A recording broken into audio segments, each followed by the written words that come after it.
మనం ధర్మం తప్పకుండా పొట్టకూటి కోసం చేసే ఏ వృత్తైనా ఏ కళ అయినా గొప్పదే, దైవంతో సమానమైనదే. అటువంటి ఒక అద్భుతమైన కళ రికార్డింగ్ డాన్స్. లైవ్లో సినిమా పాటలకు డాన్సులు వేస్తూ ఉంటే, ఆ డాన్సులకు ప్రేక్షకులు విజిల్స్ వేస్తూ హర్షధ్వానాలు చేస్తూ ఉంటే ఆ కిక్కు నెక్స్ట్ లెవెల్ అని చెప్పవచ్చు. ఇక్కడ కనబడుతున్న రికార్డింగ్ డాన్స్ ఫోటోలో ఒక మెరుపు సుందరి కనబడుతోంది కదూ. ఈ మెరుపు సుందరి డాన్స్ కట్టిన రికార్డింగ్ డాన్స్ ఫోటోలు కొన్ని సోషల్ మీడియాలో వైరల్ అవుతున్నాయి. ఎందుకో పూర్తి స్థాయిలో తెలియదు. ఈ ఫోటోలో కనబడుతున్న సర్కిల్లో బుజ్జిబుజ్జిగా కనబడుతూ ఒక బాటిల్ కూడా ఉంది. ఆ బాటిల్లోని మెడిసిన్ తీసుకుంటే మరింత యాక్టివ్గా డాన్స్ చేయవచ్చు అని కూడా అంటున్నారు.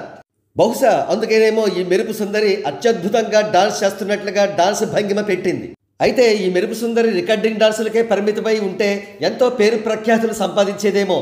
కానీ ఇంట్లోంచి పారిపోయి ఏవేవో పనులు చేసి చివరకు ఒక పేటీఎం కుక్కల పార్టీలో చేరిందనేది ఒక టాక్.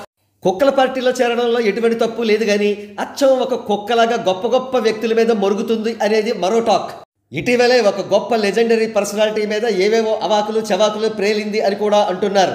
ఏదేమైనప్పటికీ ఈ మెరుపు సుందరి కుక్కల పార్టీని వదిలేసి తిరిగి తన అత్యద్భుతమైన ప్రొఫెషన్ అయినటువంటి రికార్డింగ్ డాన్సులు చేసుకుంటూ ఉంటే తిరుగులేని కీర్తి ప్రతిష్టలు సంపాదించడం ఖాయం అంటున్నారు పరిశీలకులు.